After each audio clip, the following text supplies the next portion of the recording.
carta é bem difícil, e esse versículo que nós vamos ler, eu tenho certeza que vai falar no teu coração. Romanos 8, versículo de número 26. Glória a Deus, deixa eu aumentar aqui a luz. Romanos 8, versículo de número 26. Glória a Deus. Posso ler, irmãos? Quem já encontrou, diga amém. Amém. Já que é um versículo só, vamos ler juntos? Pega aqui essa tradução aqui, tá bom? Diz assim, juntos. E da mesma maneira, vamos lá, todos juntos, hein?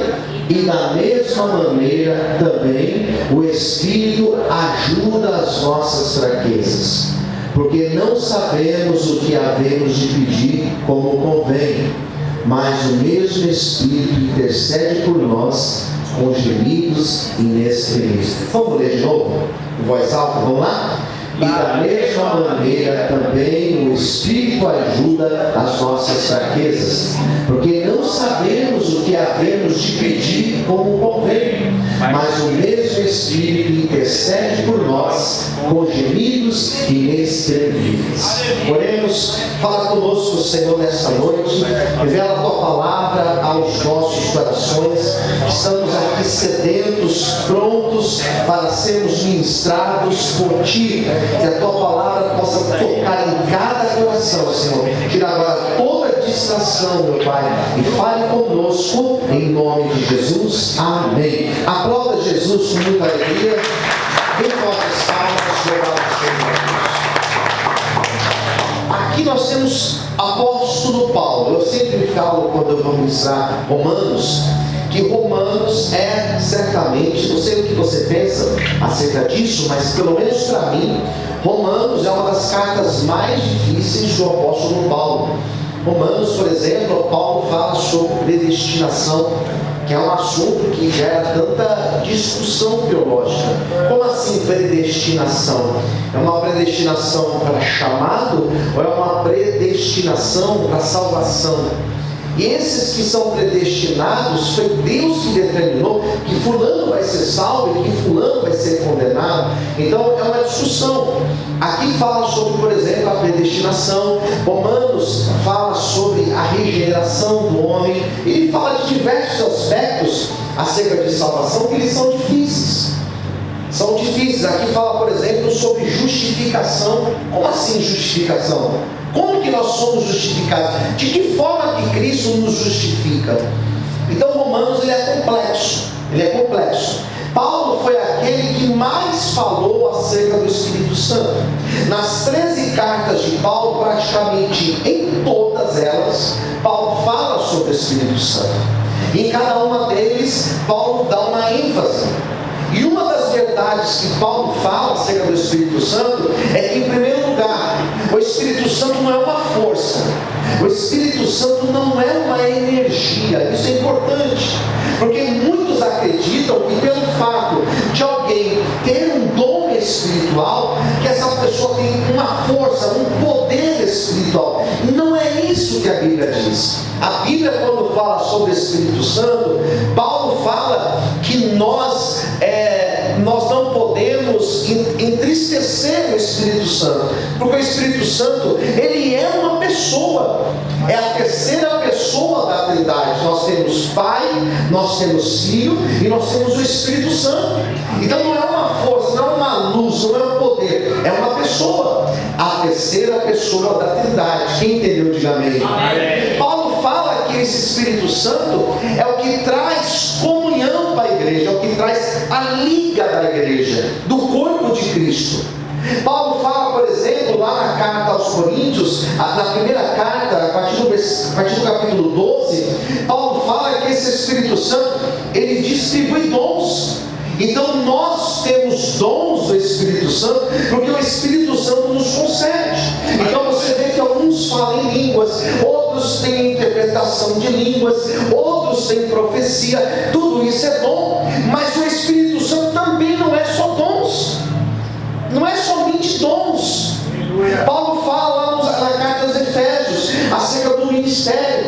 Ele fala acerca do ministério de pastor, de evangelista, de mestre. Mas o Espírito Santo não é apenas a chancela de autoridade que alguém tem para exercer exercer ministério. Não é apenas isso. O Espírito Santo ele vai muito além.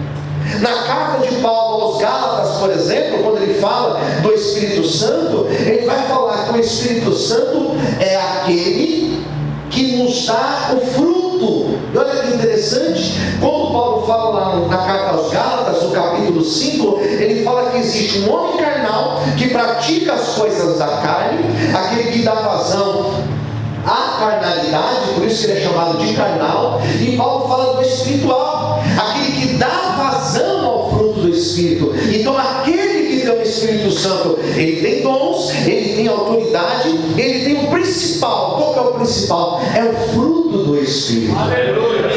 Paulo fala que o Espírito Santo é aquele que nos transforma. Aqui na carta aos Romanos, Paulo coloca que o Espírito Santo, ele muda a nossa mente. Nós não somos transformados porque nós escolhemos ser transformados. Hoje de manhã, o Danilo chegou para mim e falou assim: pastor, eu tenho um testemunho para contar. Na verdade foi ontem que ele falou comigo, foi ontem que o Danilo falou comigo, e hoje ele me lembrou: pastor, eu tenho um testemunho para contar. E o testemunho do Danilo, queridos, hoje de manhã foi: faz um ano que eu estou na igreja, agora completou um ano. Ele já conhecia Jesus, mas faz um ano que ele voltou, ele está firmado em Cristo, e ele estava testemunhando a transformação. Não é que a igreja fez, é a transformação que o Espírito Santo fez na vida dele. Então o homem roubava, não rouba mais; o homem matava, não mata mais; o homem, a mulher se prostituía, ele não se prostitui mais. Por quê que ele foi transformado? Porque ele decidiu ser transformado? Não, porque o Espírito Santo entrou e transformou a vida dele. E é por isso que eu acredito que eu e você seremos transformados pelo Espírito Santo nessa noite, em nome de Jesus. Aleluia!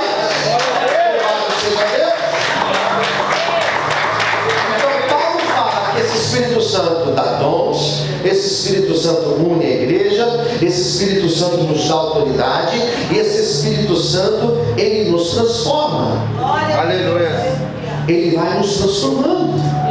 Em quinto lugar, Paulo fala que esse Espírito Santo, ele causa em nós um processo que é chamado processo de santificação. Como que chama o processo? Santificação. E a santificação não é uma decisão que tomo. A santificação também não é uma chave que vira na minha vida e na tua vida. Ontem eu não era santificado e hoje eu sou santificado. Não, não é assim. Porque a santificação na vida de alguém, ela ocorre de forma gradativa. É o verbo que está no gerúndio. Eu não estou santificado, eu estou me santificando. Aleluia. E enquanto nós vivemos na terra, enquanto você estiver aqui, enquanto eu estiver aqui, nós estaremos dentro desse processo de santificação. Aleluia. E a santificação tem a ver com mortificar a carne e o Espírito ser vivo, cada vez mais vivo, cada vez mais próximo de Deus. Esse processo de santificação, ele é gradativo, ele vai acontecendo. E perceba que conforme você vai se envolvendo com o Espírito Santo, quando você peca, porque você peca, eu peco, quando nós pecamos, o Espírito Santo ele começa a falar conosco. Eita glória! E conforme você tem essa santificação cada vez mais viva dentro de você, em mínimas coisas, num olhar que você tem, o Espírito Santo fala: opa, aí não, isso é errado. E você vai voltando, e você vai se consertando. Isso é um processo chamado santificação. E quanto mais perto de Deus, mais eu ouço Deus. E é por isso que Paulo fala para nós não instigarmos o Espírito Santo. É por isso que Paulo fala para nós não entristecermos o Espírito Santo. Por quê? Porque quando nós pecamos, nós entristecemos o Espírito Santo que habita em nós. Então é muito comum uma pessoa que está vivendo esse processo de santificação, ela vai tomar uma atitude, o Espírito Santo fala com ela: não, volta, não, não é assim. E a pessoa que ela tem essa sensibilidade, que é fruto desse Espírito Santo agindo nela, ela volta, ela recua e ela se posiciona na presença do Senhor. Amém? Você pode aplaudir Jesus por isso? Louvado seja Deus, diga glória a Deus por isso. Então, quando Paulo fala sobre esse Espírito Santo, ele fala que o Espírito Santo é essa santificação que vai acontecer em nós, de forma gradativa, e tem que ser gradativa e crescente para a glória de Deus. Daí nós chegamos em Romanos, que eu sempre digo que é difícil, e nós vamos entender algumas coisas de Romanos 8. Eu não vou falar tudo que Paulo fala acerca do Espírito Santo, porque ele fala mais coisas aqui sobre o Espírito Santo. Se você for ler os primeiros versículos, ele vai falar sobre esse Espírito Santo. Mas eu quero destacar apenas 3 coisas. Minha mensagem hoje tem só 3 tópicos. E a primeira coisa que eu quero falar nessa noite, vou pedir para minha esposa colocar para a gente, aqui no versículo de número 16. Ou melhor, versículo 14. Paulo, aqui em Romanos 8,14, ele fala o seguinte: vamos juntos? Vamos lá? Porque todos os que são guiados pelo Espírito de Deus, esses são os filhos de Deus. Vamos de novo? Porque todos os que são guiados pelo Espírito de Deus, esses são filhos de Deus. Então Paulo vai dizer aqui aos Romanos que o Espírito Santo é aquele que nos guia. Aleluia. Somos guiados pelo Espírito Santo. E ser guiado pelo Espírito Santo é uma das maiores dádivas que alguém pode ter na vida. Ser guiado pelo Espírito Santo. E antes que você pense, pastor, olha, é bonito isso, é interessante, é muito bonito ouvir o pastor falando isso, mas o que é ser guiado pelo Espírito Santo? Porque a pregação, queridos, ela não pode ser só bonita, ela tem que ser prática. Na prática, o que é ser guiado pelo Espírito Santo? Vamos ao exemplo? Já deve ter acontecido com você, de você ter que fazer algo, e quando você vai para tomar a decisão, o teu coração não fica em paz, você fica ali incomodado. Com quem já aconteceu isso? Diga amém, queridos. Isso é ser guiado pelo Espírito Santo. Às vezes você tem que tomar uma atitude, mas você não tem paz. E eu confesso para vocês que eu já tomei atitudes sem estar em paz. Eu já decidi coisas importantes na minha vida com o meu coração vacilando. E confesso também que todas as vezes que eu tomei atitude sem ter paz, eu quebrei a cara. Porque uma atitude sem paz é uma atitude sem a confirmação do Espírito Santo. Então, Tiago, você tem que tomar uma atitude, mas o seu coração, ele tem que estar em paz. Quem está entendendo, diga amém. E essa paz é o Espírito Santo que traz. Nós não podemos confundir reprovação do Espírito Santo com medo, porque às vezes nós sentimos medo, porque é uma decisão muito grande, uma decisão importante, e nós tememos. Será que vai dar certo? Será que vai dar errado? Não confunda isso com reprovação do Espírito Santo. A reprovação do Espírito Santo é você ir fazer negócio com alguém e o teu coração está dizendo: não vai, não vai.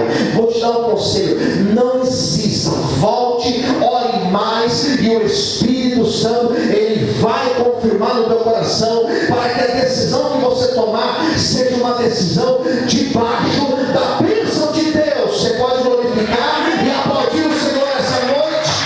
Aleluia! Aplaude o Senhor, queridos. Então, uma pessoa guiada pelo Espírito Santo, as suas decisões, elas são direcionadas pelo Espírito Santo.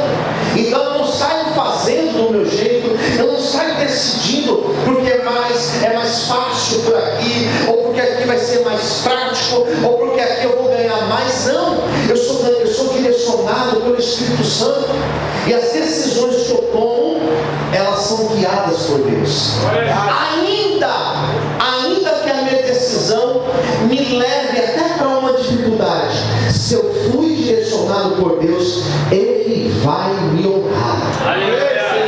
Queridos, hoje de manhã eu contei um testemunho aqui de uma experiência que eu tive alguns anos atrás, quando a gente comprou esse primeiro prédio nosso. Esse primeiro prédio nosso aqui, irmãos, foi da seguinte maneira: nós tínhamos um valor de entrada que era um valor alto, inclusive, era um valor de pelo menos 70%, até mais, do valor do imóvel. E quando eu fui conversar com o antigo proprietário, eu fiz uma proposta para ele. Eu falei: olha, nós vamos te dar tanto de entrada e vai ficar faltando 30 mil reais. E esses 30 mil reais nós vamos pagar em 6 vezes. Ou seja, nós vamos pagar 5 mil reais por mês. E foi dessa forma, queridos. E o proprietário, irmãos, ele também era um homem de Deus. E ele falou assim para mim: olha, pastor, então eu vou orar hoje no culto e Deus vai falar comigo. Amém. Eu já com o dinheiro pronto para entregar. Ele falou assim: eu vou orar e Deus vai falar comigo.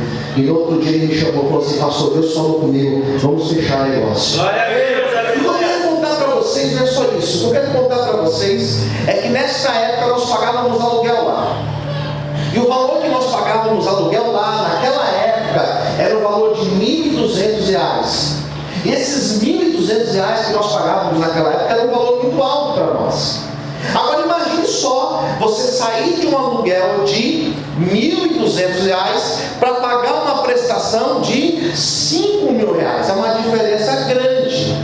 E não só isso, para a gente começar a fazer culto aqui, nós precisávamos reformar a igreja. O mínimo que fosse, nós precisávamos reformar para entrar e começar a fazer os cultos. Quem está entendendo? Diga amém. Amém. E eu fiquei ali, Senhor, eu falei para ele que está tudo certo, mas eu vou confessar para o Senhor que eu estou com medo, porque é uma responsabilidade muito grande. Não é fácil, é muita responsabilidade, porque dinheiro não é meu, é da obra do Senhor. E Deus colocou paz no meu coração, dizendo: filho, não se preocupe, eu sou a tua provisão. Aleluia. E eu lembro que no primeiro domingo que eu estava aqui, irmãos, depois de ter dado esse passo pelo Espírito Santo, quando acabou o culto, veio um casal da igreja. Esse casal não congrega mais conosco, mas na época eles vieram aqui na frente e a moça falou assim: pastor, lembra aquela causa que eu tinha? Eu falei: lembro, irmão. Ela falou assim: olha, deu certo, eu vou receber um valor, eu vou receber uma herança, eu vou receber em 6 vezes. Aleluia. E eu vou trazer o meu dízimo aqui, pastor. E eu já trouxe o primeiro. Ela tirou um pacote assim. Eu falei: Jesus.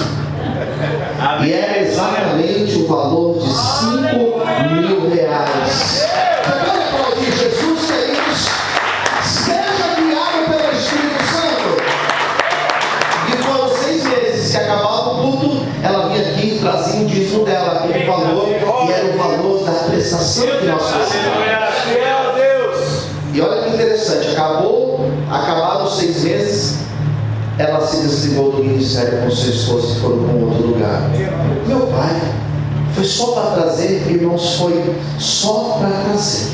Glória a Deus. Quando você toma atitude pelo Espírito Santo, guiado pelo Espírito Santo, Ele vai te sustentar. Aleluia. Tem alguém com medo aqui? O Senhor está dizendo: não se preocupe, eu sou a tua provisão, eu sou a tua porta de escape, eu sou a tua providência. Pode ir na